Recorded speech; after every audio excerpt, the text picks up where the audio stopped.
অভিনয়, পরিচালনা ও প্রযোজনার পাশাপাশি বিভিন্ন মানবিক কাজে জড়িত থাকার জন্য তার বিশেষ খ্যাতি রয়েছে বলিউড অভিনেত্রী অ্যাঞ্জেলিনা জোলির।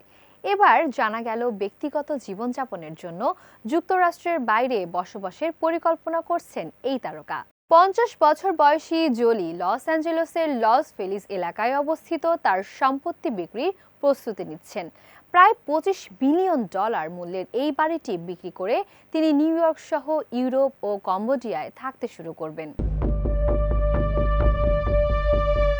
জোলি 2017 সাল থেকে তার 6 সন্তানকে নিয়ে লস ফেলিজের ঐতিহাসিক সেলিস বি ডেমিল এস্টেটে বসবাস করছেন। সংশ্লিষ্ট সূত্রের বরাতে প্রতিবেদনে বলা হয়েছে, তিনি ইতিমধ্যে সম্ভাব্য ক্রেতাদের বাড়িটি দেখানো শুরু করেছেন। ভবিষ্যৎ পরিকল্পনার অংশ হিসেবে তার নিউ ইয়র্কের সময় কাটানোর কথা রয়েছে, কেননা সেখানে অভিনেত্রী তার সৃজনশীল কর্মকাণ্ডগুলো পরিচালনা করে থাকেন। সঙ্গে কম্বোডিয়াতে অভিনেত্রী নিয়মিত অবস্থান করবেন। দেশটিতে 2003 সালে একটি বাড়ি কিনে রেখেছেন ওয়ান্টেড খ্যাত এই তারকা।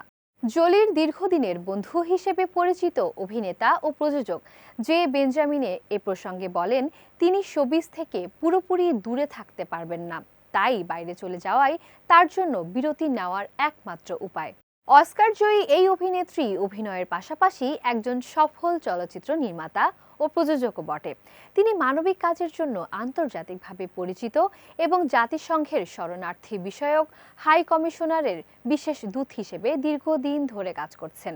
মানবাধিকার, শিক্ষা ও নারী অধিকার রক্ষায় অবদানের জন্য তিনি একাধিক আন্তর্জাতিক সম্মাননা অর্জন করেছেন।